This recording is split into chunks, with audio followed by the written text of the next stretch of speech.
창세기 11장입니다. 1절 말씀부터 9절 말씀까지 제가 봉독을 해드리도록 하겠습니다. 창세기 11장 1절서부터 9절 말씀까지 제가 봉독을 해드리겠습니다.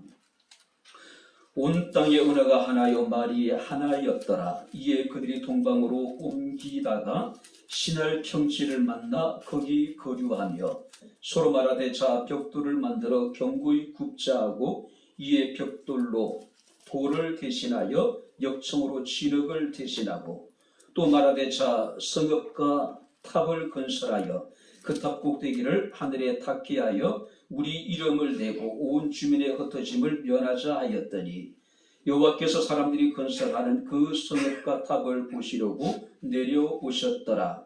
여호와께서 이르시되 이 무리가 한 족속이요 언어도 하나이므로 이같이 시작하였으니 이후로는 그 하고자 하는 일을 막을 수 없으리로다. 자 우리가 내려가서 거기서 그들의 언어를 혼잡하게 하여 그들이 서로 알아듣지 못하게 하자 하시고 여호와께서 거기서 그들을 온 지면에 흩으셨으므로 그들이 그 도시를 건설하기를 거쳤더라. 그러므로 그 이름을 바벨이라 하니 이는 여호와께서 거기서 온 땅의 언어를 혼잡하게 하셨음이니라. 여호와께서 거기서 그들을 온 지면에 흩으셨더라. 아멘.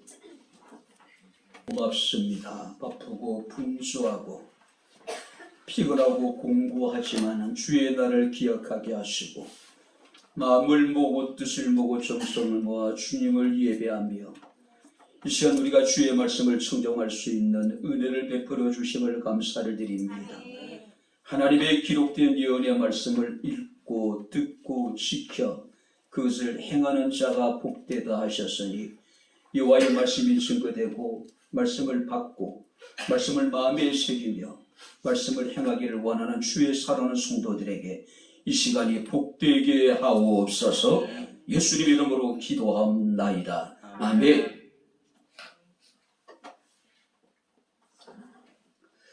할렐루야. 예전에 한국에 굉장히 유명하신 목사님이 계셨는데 오랫동안의 방송사에서 신앙 상담을 진행하셨던 목사님이십니다. 근데 이 집회님이 이제 어느 교회 집회 이제 강사로 이제 초대를 받으셨습니다. 근데 이제 집회를 인도하는데 이제 보통 일반적으로 이제 뭐 점심을 같이 이렇게 이제 하거나 저녁 같이 하고 그리고 이제 집회를 인도를 하시죠. 근데 그날 저녁에 점심 식사를 대접하시는 장로님이 목사님한테 그런 얘기를 하시더래요. 목사님, 오늘 제가 목사님께 대접해 드리는데 이 밥이 굉장히 비싼 밥입니다. 그래서 목사님 무슨 얘기냐 물어봤대요. 부흥회가 잡히고 난 다음에 그 부흥회 이제 기도 순서를 이렇게 이제 장로님들이 정해서 그날 이렇게 이제 하는데 오늘 자기 자신이 기도 담당하는 날이고 오늘 제가 목사님을 모시고 한 날이라는 거죠. 근데 지금 이분이 미국에 출장 중이라는 거예요. 미국에 지금 출장 중인데 오늘 이 기도 순서를 담당하기 위해서 오늘 목사님을 대접하기 위해서 업무를 중단하고 한국에 비행기를 타고 오신 거예요. 그리고 오늘 집회 끝나면 다시 자기는 미국에 출장을 가야 된다는 이야기입니다. 참 대단하시죠. 어쩌면 그런 분들은 예배 생명을 건 사람이 아닐까?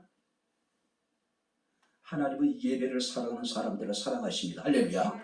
하나님은 예배를 우리가 귀중하게 여기는 사람들을 하나님께서 그들을 존중히 여기신다는 사실을 믿으시길 주 이름으로 축원합니다. 예배당에 들어오는데 성가대가 너무 깜짝 놀랐어요. 이렇게 동시에 많은 분들이 빠질 수 있을까라고 하는 다 나름대로 어떤 이유가 있겠죠. 자, 그럼에도 불구하고 우리가 그 시간을 소중하게 여길 수 있는 그런 우리의 마음의 자세가 필요하지 않을까요? 야곱이 죽기 전에 침상 머리를 붙들고 일어나서 하나님을 예배했던 것처럼. 할렐루야. 자신의 마지막 숨이 넘어가는 상황 속에서도 자신의 힘으로 스스로 일어날 수 없어서 침상 모서리를 붙잡고 일어나서 하나님께 경배하며 하나님께 예배를 했대요. 이렇게 예배하는 사람을 하나님께서 어찌 사랑하지 않을 수 있을까요? 자, 오늘 성경 말씀을 보게 되면 노아 대홍수 이후에 노아의 세 자녀는 세계 곳곳으로 흩어지게 됩니다. 그들은 여러 곳에서 자녀를 낳았고 또 그 자녀들은 또 자녀들을 낳아서 오늘날 인류를 만들게 됩니다. 창세기 10장 32절 말씀을 보게 되면 이들은 그 백성의 족보에 따르면 노아 자손의 족속들이요 홍수 후에 이들에게서 그 땅의 백성들이 나뉘었다라고 이야기를 하고 있습니다. 그러니까 인류는요 노아의 세 아들을 중심으로 나눠지게 됩니다. 셈족과 야벳, 그 다음에 여러분들이 함의 족속들.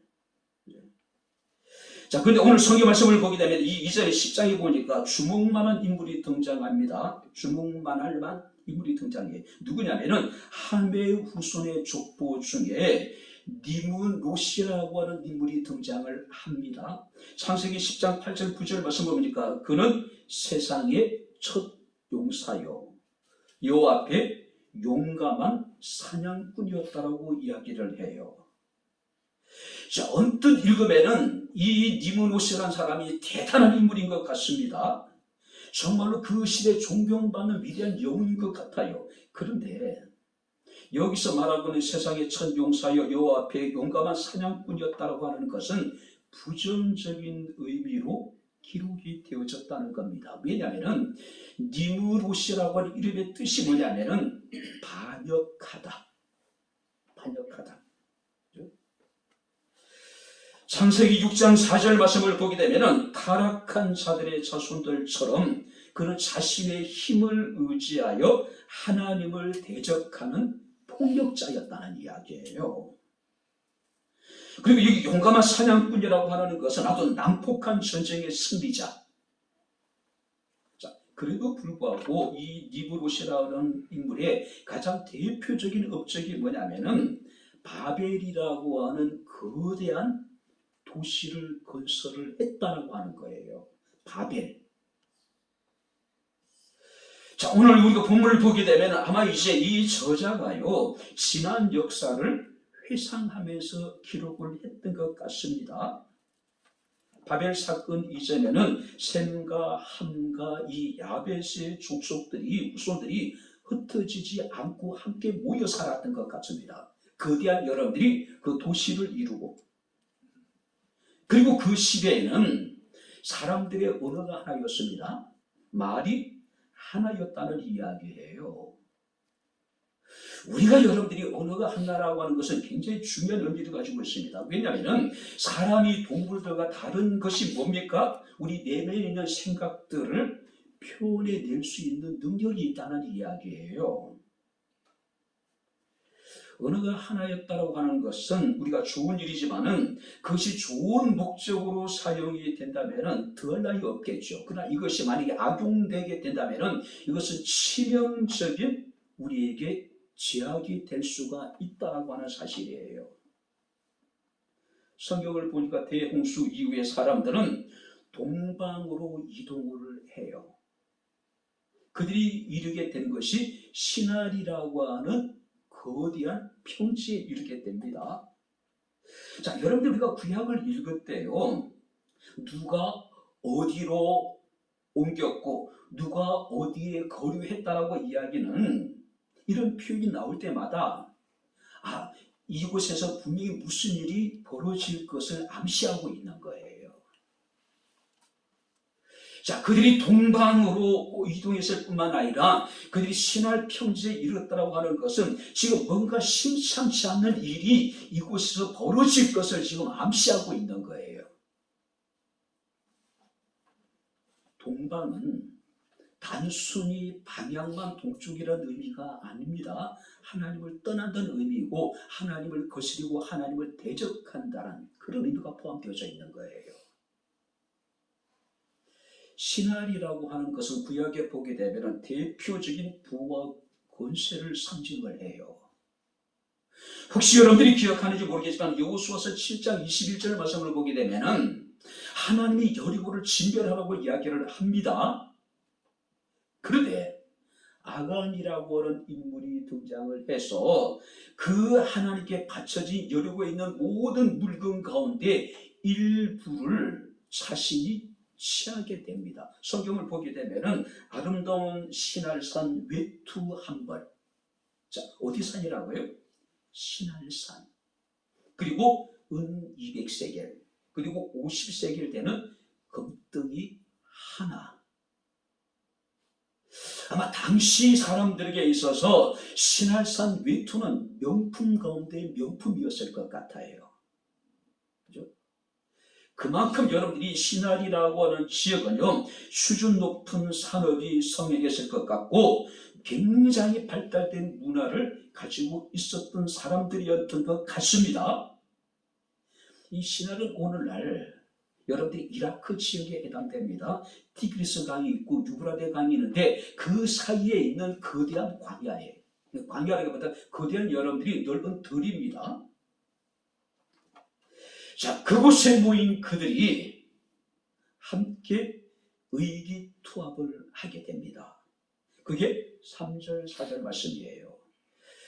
서로 말하되 자 벽돌을 만들어 견고히 굽자 하고 이에 벽돌로 돌을 대신하며 역청으로 진흙을 대신하고 또 말하되 자 성읍과 탑을 건설하여 그 탑 꼭대기를 하늘에 닿게 하여 우리 이름을 내고 온 지면에 흩어짐을 면하자. 자, 그들이 동쪽으로 이동하는 과정에 그들이 신할이라고 하는 곳에 이르게 되니까 그야말로 그곳이 물이 풍부하고 매우 기름진 땅이에요. 그래서 그들이 우리가 이곳에다 거대한 도시를 건설을 하고 높은 탑을 쌓아서 우리가 우리의 이름을 내고 우리가 이곳에서 흩어지는 것을 우리가 앞으로 막자. 우리가 이곳에 함께 모여 살자는 이야기죠. 혹자는 이 바벨탑의 이야기를 하나님을 떠나 자신들의 미래와 운명을 스스로 책임지겠다는 자율적인 인간을 그리고 있는 집단적인 탕자 이야기다. 누가복음에 나오는 성경에 보게 되면은 그 탕자는 아버지로부터 물려받은 재산을 그가 먼저 취하여 도회지로 가서 허랑방탕 삶을 살잖아요. 근데 여기서 이 바벨탑 사건에서 우리에게 이야기하고 있는 그 시대 사람들은요, 집단적인 탕자들의 이야기라는 이야기예요. 집단적인. 그죠? 언어도 같습니다. 언어가 같다라고 하는 것은 말이 통한다는 이야기겠죠. 민족도 같아요. 다 노아의 후손입니다. 거기다가 니므롯이라고 하는 강력한 통치자가 있어요. 뿐만 아니라 당시 과학기술 문명이 비약적으로 발전을 하게 됩니다. 벽돌을 쌓아서 탑을 쌓고 벽돌을 쌓아서 그들이 이제 집을 짓기도 했습니다. 근데 이제 이 시달 평지에는요, 돌이 없어요. 땅은 비옥합니다. 양쪽에 큰 강이 흐르다 보니까 진흙이 많이 있어요. 당시 일반적으로 사람들은 진흙을 햇빛에 말려서 집을 지었는데 지금 과학이 어느 정도 발달했냐면은 이제 진흙을 가지고 벽돌을 만들어서 그것을 불에 구워서 아주 견고하게 만들 수 있는 기술이 지금 그들이 이제 그 발전을 이루게 되는 거예요. 지금 여러분들이 생각하면은 벽돌을 불에 굽는 게 뭐 대단하냐? 당시 사회는 혁명적인 과학기술의 발전이에요. 이제 언어도 같지요. 민족도 같지요. 강력한 통치자도 있지요. 그리고 과학기술의 발달로 견고한 벽돌도 만들 수 있는 그들이 이제 능력이 생겨버린 거예요. 그래서 그들이 벽돌을 단단히 굽고 대오를 대신하고 역청으로 진흙을 이겨서 벽돌과 벽돌 사이를 이음새를 이렇게 갖다가 이제 연결하는 거예요. 벽돌을 만들고 그것을 불에 굽는다는 것은 그야말로 비약적인 과학기술의 발달, 거기다 역청까지 사용을 해요. 벽돌을 만들어서 진흙을 해서 그 사이사이 이렇게 연결을 했는데 이제는 그보다 더 강력한 역청, 여기서 말하는 역청이라는 것은 아스파트예요. 얼마나 이제 단단해지겠어요. 그죠? 그들이 건설하고자 했던 도시는 단순한 도시가 아닙니다. 자신들의 힘으로 모든 것을 할 수 있다라고 하는 이제 그들은 자신감이 충만해진 상태예요. 하나님 없어도 우리는 언제든지 에덴 동산과 같은 그런 동산을 자신들이 만들 수 있다라고 하는 그런 확신이 그들에게 있었다는 사실이에요. 자, 그렇다면 오늘 우리는 이 바벨탑 사건을 통해서 우리에게 주는 영적인 교훈이 있을 거 아니에요. 그들이 왜 도대체가 하늘의 달마치 어마어마한 거대한 탑을 쌓으려고 했을까? 왜 그들이 거대한 성읍을 건설하려고 했을까? 그리고 그 결과는 어떻게 나타났을까? 우리가 몇 가지로 함께 살펴보면서 은혜를 나누도록 하겠습니다. 자, 4절을 우리 다시 한번 우리 여러분들이 읽겠습니다. 11장 4절 다 같이 읽겠습니다. 또 말하되 자 성읍과 탑을 건설하여 그 탑 꼭대기를 하늘에 닿게 하여 우리 이름을 내고 온 지면에 흩어짐을 면하자 하였더라. 그들이 탑을 쌓은 목적이 뭡니까?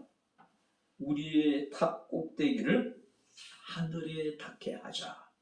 하늘. 자, 여기서 하늘은요, 신적인 공간으로 사람들에게 인식되어져 있었어요. 하늘은 하나님이 계신 곳입니다. 여러분들, 우리는 하나님이라고 표현을 하죠. 하나님의 나라라고 이야기를 하죠. 정확한 의미는요, 하늘나라예요. 하늘나라. 하나님이 계신 곳은 하늘나라예요. 자, 근데 그들이 여러분들이 탑을 쌓아서 하늘에 우리가 이르게 하자라고 이야기를 합니다. 무슨 얘기냐면 하나님의 공간을 침범하자는 이야기예요. 그리고 자기 자신들이 마치 하나님과 같은 존재가 되기를 원하는 겁니다. 하나님이 없이 자기 스스로 모든 것을 행하겠다는 이야기죠. 이런 여러분들이 교만함이 어디서 나왔습니까? 바로 과학기술의 발달이에요. 충분히 하늘에 닿을 수 있는 탑을 지을 수 있다고 자신감에 나와버린 거예요. 오늘 여러분들이 과학도 마찬가지입니다. 과학이 비약적으로 발달하다 보니까 하나님의 영역, 신적인 영역까지도 과학이 시범하려고 하고 있잖아요. 그죠? 탑 꼭대기를 하늘에 닿게 하여 우리 이름을 내고 온 지면에 흩어짐을 면하자. 자, 왜 하늘 꼭대기까지 그 탑이 닿아야 될까요? 당시 사람들은요, 대홍수 이후에 한 100년 정도 이후에 일어난 사건이라고 이야기를 해요. 그 다음 당시 사람들의 수명이 굉장히 길었습니다. 물론 홍수 이후의 수명이 굉장히 짧아지기도 하지만 그래도 이 당시 사람들의 적지 않은 사람들이 홍수를 경험했을 사람들일 수도 있어요. 그죠? 근데 홍수 사건은 그들에게 엄청난 트라우마를 가져다 주었습니다. 혹시 다시 이 세상에 하나님이 물로서 심판하게 될지도 모르는 것에 대한 두려움, 공포 같은 것이 있었어요. 홍수가 났을 때 그 물이 어디까지 쳤습니까? 아라라산 꼭대기까지 찼단 말이에요.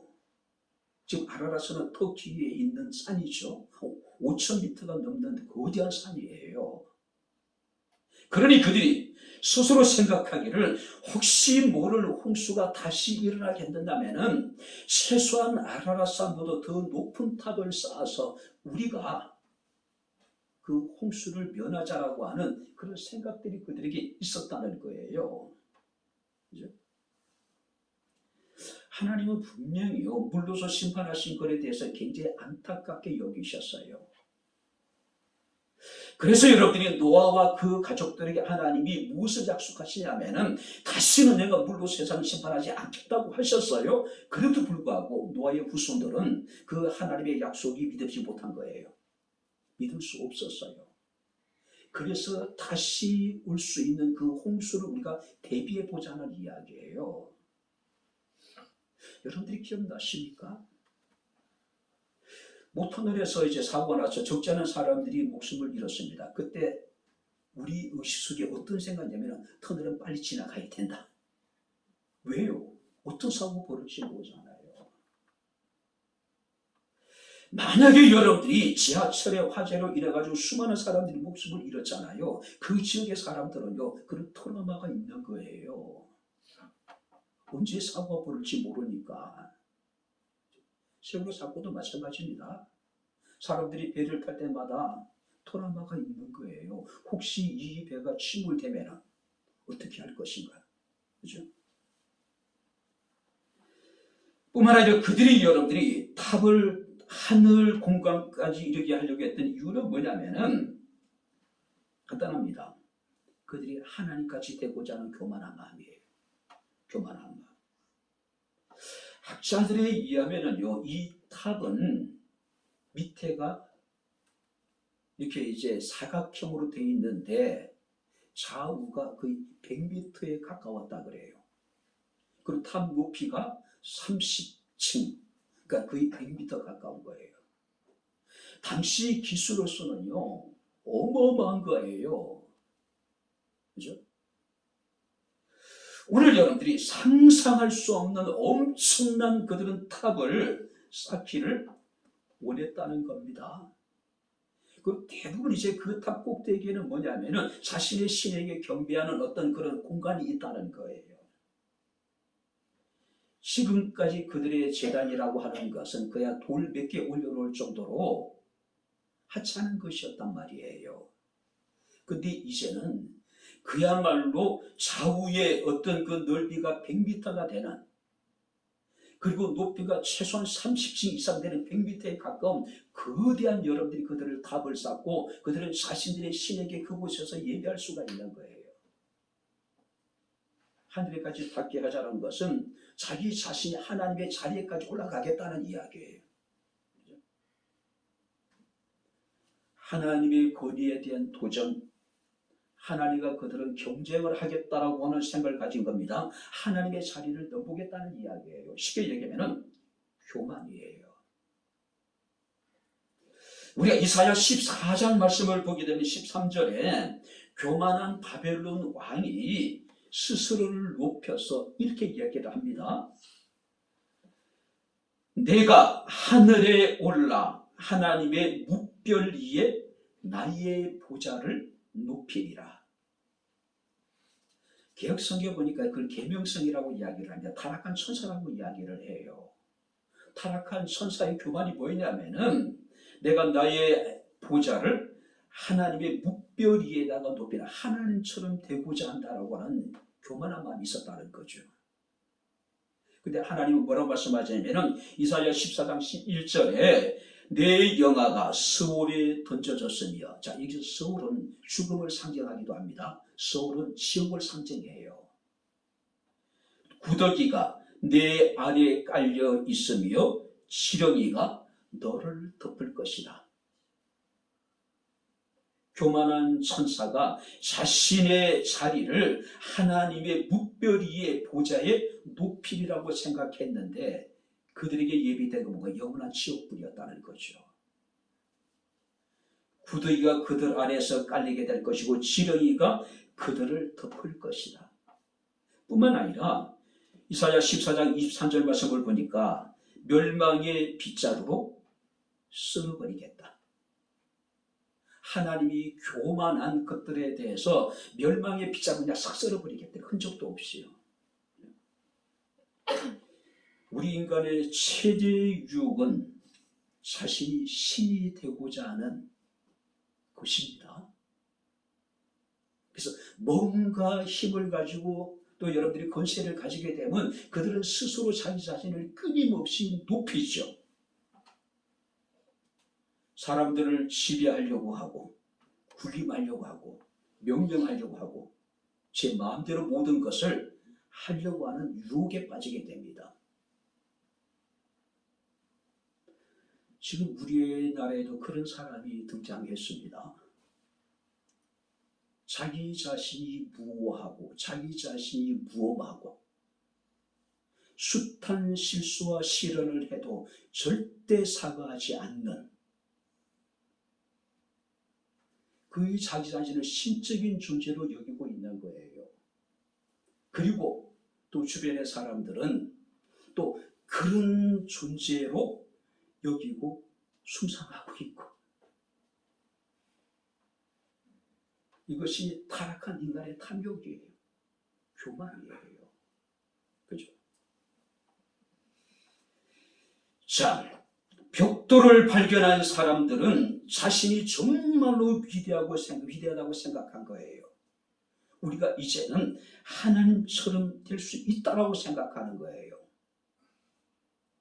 그런데 욥기 20장 6절 7절 말씀 보니까 욥의 친구 소발이라는 사람이 이런 이야기를 합니다.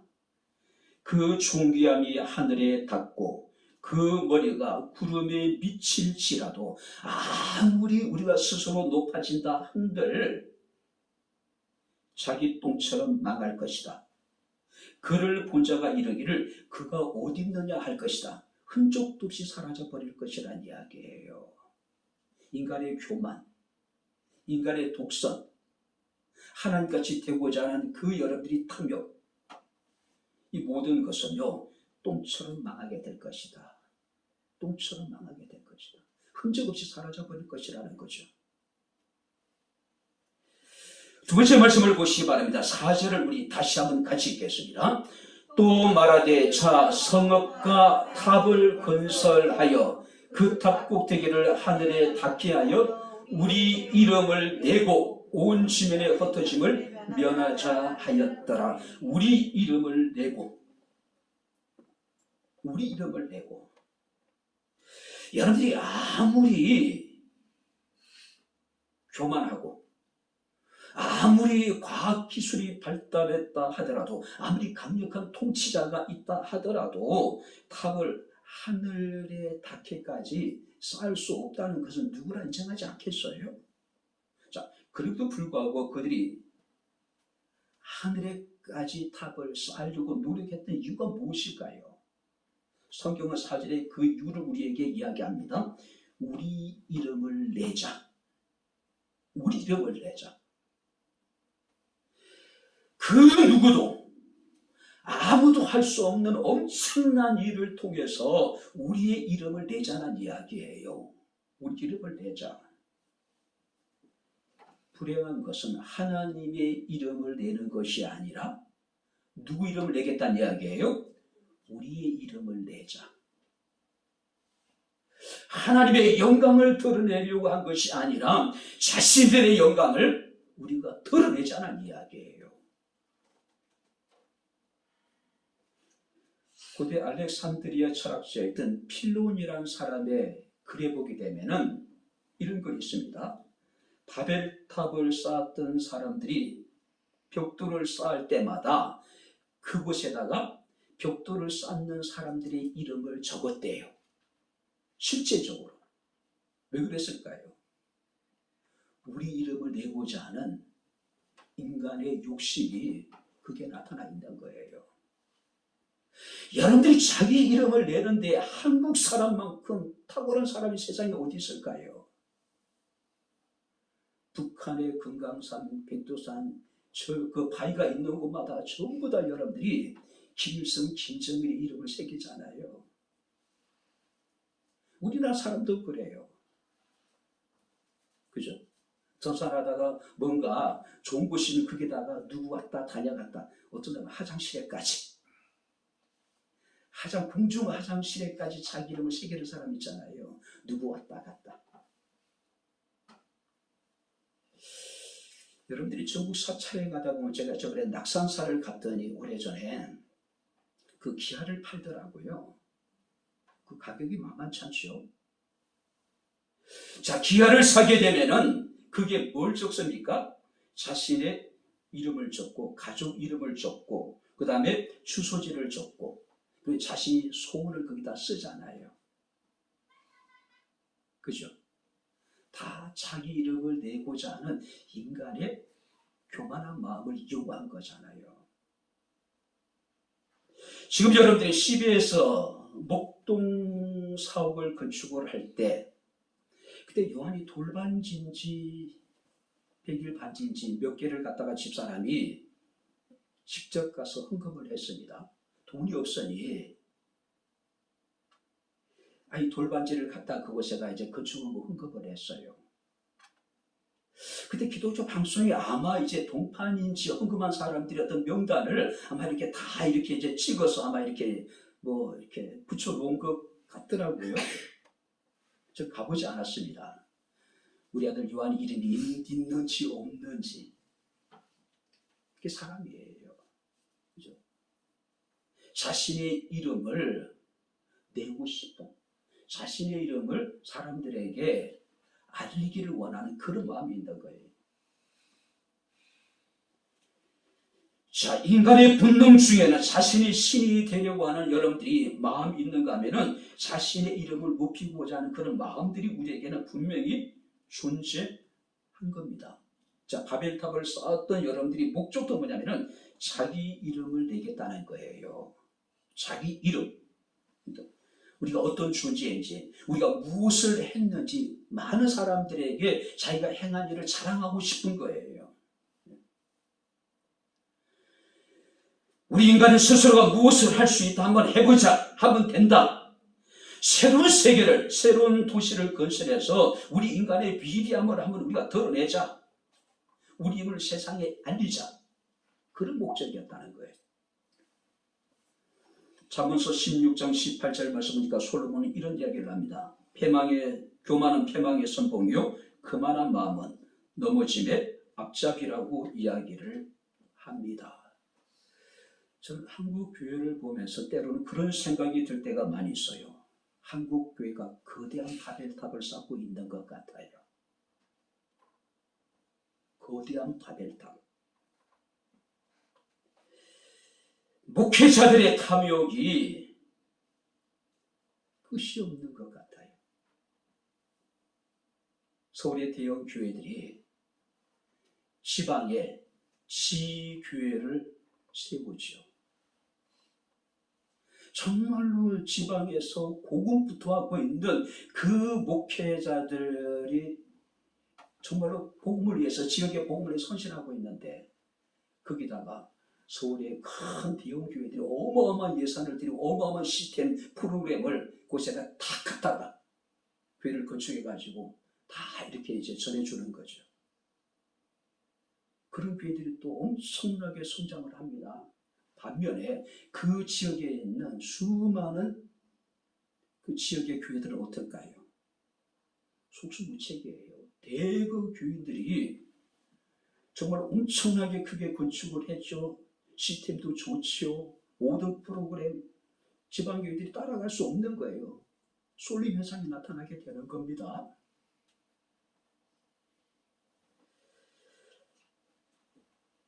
그리고 서울에 있는 교회 목회자들의 설교를 미성방송으로 이제 틀어주죠. 그리고 그 지역에 있는 이제 담당 목사들은 같이 앉아가지고 멍 때리면서 그 설교를 보고 또 그것이 예배라고 여기고 있고. 우리 고향 파주에도 그런 교회가 있죠. 충분할 것 같은데 욕심이 끝이 없는 것 같아요. 얼마 떨어지지 않는 곳에 또 다른 같은 교회 이름을 짓고, 또 이 교회가 그러니까 저 교회도 또 그러하고. 이성봉 목사님의 이야기를 보게 되면前面 어떤 권사님이 일화를 소개하고 있더라고요. 이 권사님이 오래전에 이제 여고 시절에 학교를 가는데 이성봉 목사님이 전도를 하고 계신 거예요. 그래 반가운 마음에 목사님 저도 교회 다녀요. 이성봉 목사님이 그 권사님 보고 야단을 쳤대요. 입 없어? 넌 입 없어? 교회 다닌다 자랑하지 말고 너도 전도를 해야지. 그 얘기였겠죠. 위성방송을 틀어줘 목회자가 몸 뒤로 앉아가지고 그 위성방송을 보고 있을 때 저 같으면 자존심 상해서 못할 것 같아요. 못할 것 같아요. 그렇게 해야 되니까 그렇게 할 수밖에 없는지 모르겠지만요. 어떻게 권사님이 작은 개척교회 교인들을 바라보면서 너무 속상하게 하고 안타까워서 하루는 이제 찾아와서 그러더래요. 언제까지 그렇게 지하실교회, 상가교회, 개척교회 다닐 거냐고. 우리 교회 가자고. 큰 교회 다닌다고 그 사람 믿음이 큰 건 아닐 텐데 착각 속에 빠져 있는 거예요. 문제는요. 일부 목회자긴 하겠지만은 그것을 전도라고 하는 어떤 명분으로 교인들을 독려해요. 그렇게 데려오라고요. 그리고 열렬하게 환영해 줍니다. 또 전도했다라고 이야기를 해요. 주변의 작은 교회 목회자들이 피눈물 내고 있는데 그 작은 교회 성도들이 느끼는 박탈감, 좌절감, 절망감 그건 아랑곳하지 않아요. 그걸 부흥이라고 얘기할 수 있을까요? 자기 이름을 내고자 하는 인간의 교만한 마음이죠. 그죠? 한마디로 여러분들이 바벨탑을 쌓은 사람들은 이제 하나님의 이름을 지우고 그곳에다가 자신의 이름을 새기겠다는 이야기예요. 그래서 그들은 탑을 쌓기 시작합니다. 더 이상 이제 하나님을 유일한 신으로 섬기고자 하는 것이 아니라 모든 일을 자기 결정을 가지고 자기가 모든 걸 하겠다라고 하는 자유의지의 표현이에요. 이런 일이 우리에게 벌어지고 있는 겁니다. 주님께서는 하나님의 이름을 지우는 사람이 아니라 자신의 이름을 지우고 오직 하나님의 이름을 높이는 사람들을 하나님께서는 존중하시고 그런 자를 사랑하시고 그런 자에게 은혜를 베푸심을 믿으시길 주의 이름으로 축원합니다. 그랬으면 좋겠어요. 그죠? 세 번째 여러분들이 4절 말씀을 다시 한번 보시기 바랍니다. 또 말하되 성읍과 탑을 건설하여 그 탑 꼭대기를 하늘에 닿게 하여 우리 이름을 내고 온 지면에 흩어짐을 면하자. 온 지면에 흩어짐을 면하자. 하나님이 홍수 이후에 노아와 그 후손들에게 9장 1절에 뭐라고 얘기하냐면은 생육하고 번성하여 땅에 충만하라. 근데 그들은 온 지면의 흩어짐을 면하기 위해서 탑을 쌓는 겁니다. 그들이 멀리 떠났더라도 하늘 꼭대기까지 여러분들이 탑을 보면서 그들이 다시 돌아올 수 있게 하겠다는 거죠. 흩어짐을 면하자. 하나님의 명령에 대해서 그들이 전면으로 지금 거부하고 있는 거예요. 흩어짐을 면하자. 자, 요세푸스가 쓴 유대 그 교회사에 보기는 이렇게 기록되어 있습니다. 사람들이 바벨탑을 쌓은 이유를 하나님이 세상을 다시 홍수로 멸하실까 두려워하여 혹시 홍수가 나더라도 물이 다다를 수 없는 높은 탑을 건설하고자 했다. 사람들이 흩어질 수 있을 거 아니에요. 근데 높은 탑을 보면서 다시 그들이 모을 수 있게 하자는 이야기예요.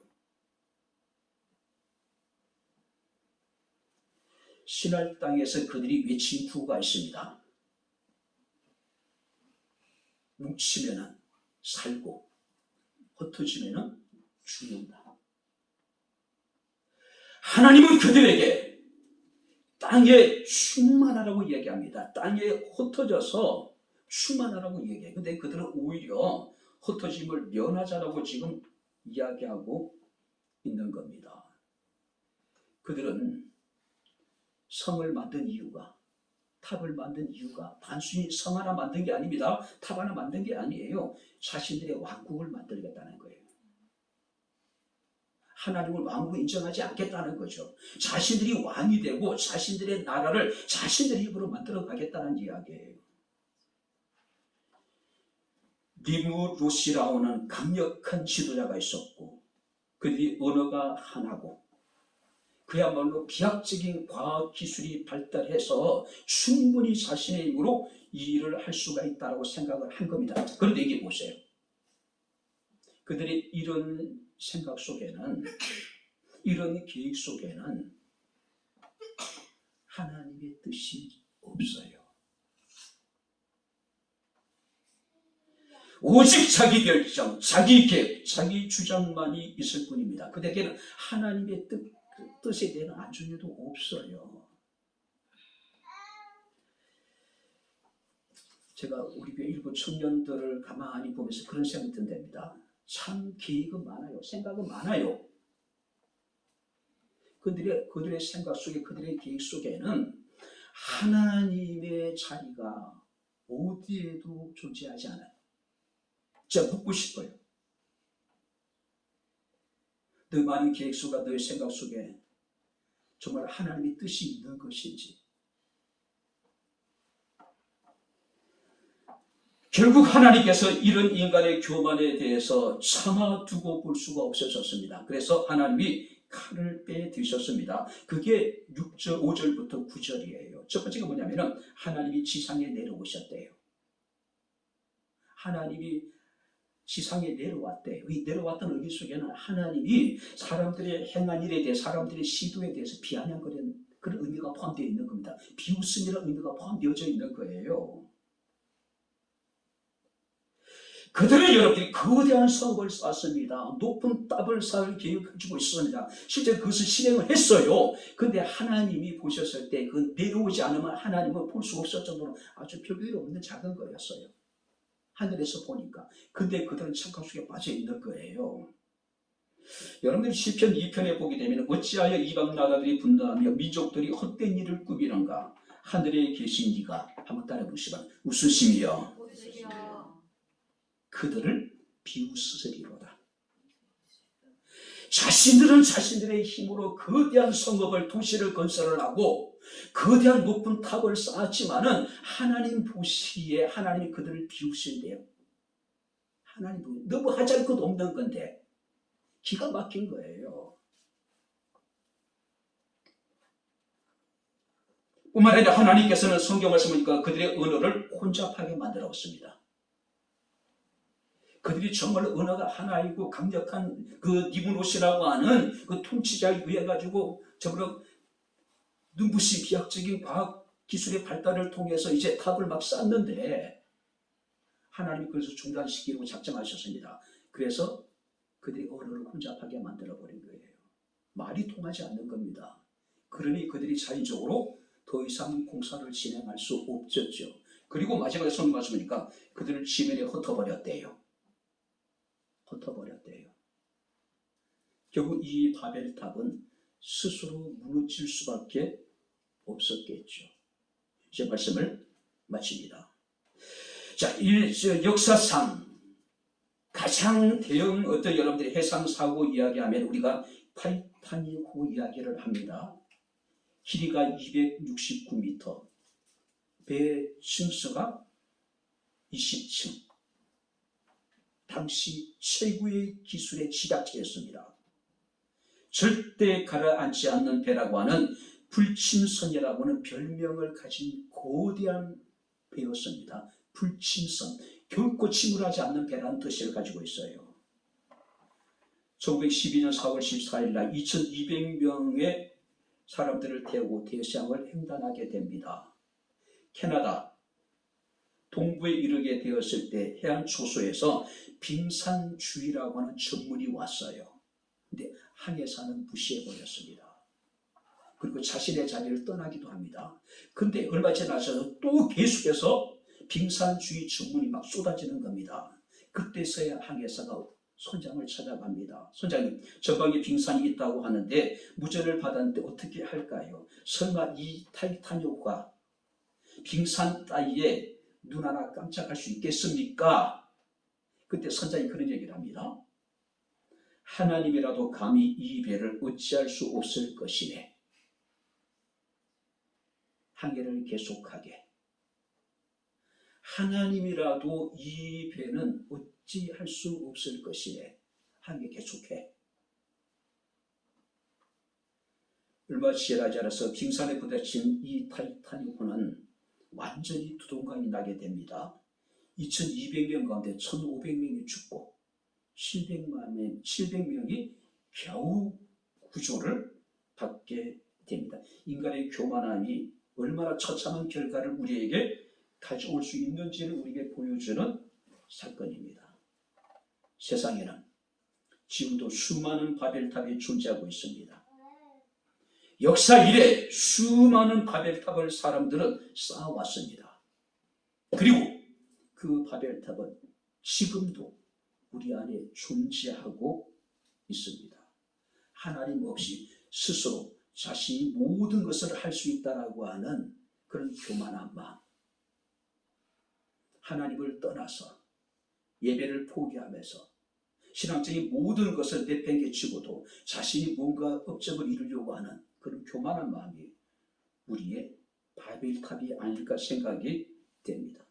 자기의 성을 쌓고 자기의 왕국을 건설하는 사람, 하나님의 성에 대해서는 무관심한 사람. 제가 연초에 주문해 놓고 이번 주부터 읽고 있는 어거스틴의 하나님의 도성이라는 책이 있습니다. 와, 무게감이 장난이 아니, 두께가 장난이 아니, 글자체가 아주 작아요. 요즘에 출판되는 인쇄 글자 크기라면은 막 2000페이지가 넘는 어마어마한. 근데 어거스틴이 얘기하는 게 있습니다. 두 왕국이 있대요. 하나님의 왕국과 사람의 왕국이 있습니다. 하나님께서 우리에게 말씀하십니다. 세상이 이룬 모든 바벨탑을 하나님께 부끄럽게 하실 것이고 자신의 이름을 높이는 자들을 하나님 흩어버릴 것이고 멸망의 빗자루로 하나님이 썰어버리시겠다고 말씀을 하고 있습니다. 우리는 세상의 바벨탑을 쌓는 사람이 아니라 하나님의 도상, 하나님이 다스리시고 하나님을 사랑하는 사람들이 하나님의 영광을 위해서 살아가는 하나님의 왕국, 하나님의 도성을 건설하는 사람들입니다. 하나님의 선하시며 기뻐하시며 온전한 뜻이 무엇인지를 분별하고 날마다 그의 나라와 그 의를 구하고 주께서 다스리시는 하나님의 나라를 이 땅에 이루어나갈 수 있는 우리 모두가 될 수 있기를 주님의 이름으로 축원합니다. 기도하겠습니다. 주신 아버지 하나님, 하나님의 은혜와 사랑을 진심으로 감사를 드립니다. 오늘도 주의 말씀을 통해서 우리가 일상의 생활 속에서 우리가 하나님을 멀리하고 하나님 없이 우리는 자신의 성, 자신의 왕국, 우리가 바벨을 쌓고 있지 않는지 우리 자신을 한번 돌아볼 수 있는 아름다운 귀한 시간이 되기를 원합니다. 하나님의 선한 뜻이 무엇인지를 분별하게 하시고 날마다 하나님의 나라와 그 일을 구하게 하시고 하나님이 다스리시는 하나님의 나라를 백향목교회 성도들이 함께 이루어 나갈 수 있도록 은혜를 베풀어 주시기를 원합니다. 백향목교회가 하나님의 나라가 되게 하시고 백향목교회 추구하고 있는 그것이 하나님의 나라 되게 하옵소서. 예수님 이름으로 기도하옵나이다. 아멘. 이제는 우리 주 예수 그리스도의 은혜와 하나님의 크신 사랑과 성령님의 교통교전의 충만 역사 인도하시니 나의 성이 아니라 나의 왕국이 아니라 세상의 나라가 아니라 하나님의 나라를 함께 이루어나가길 원하는 백향목교회 사랑하는 모든 성도들 머리머리 위에 저들의 가정과 직장과 사업장과 이 교회와 이 나라 이 민족 위에 지금부터 영원토록 함께 있을지어다. 아멘.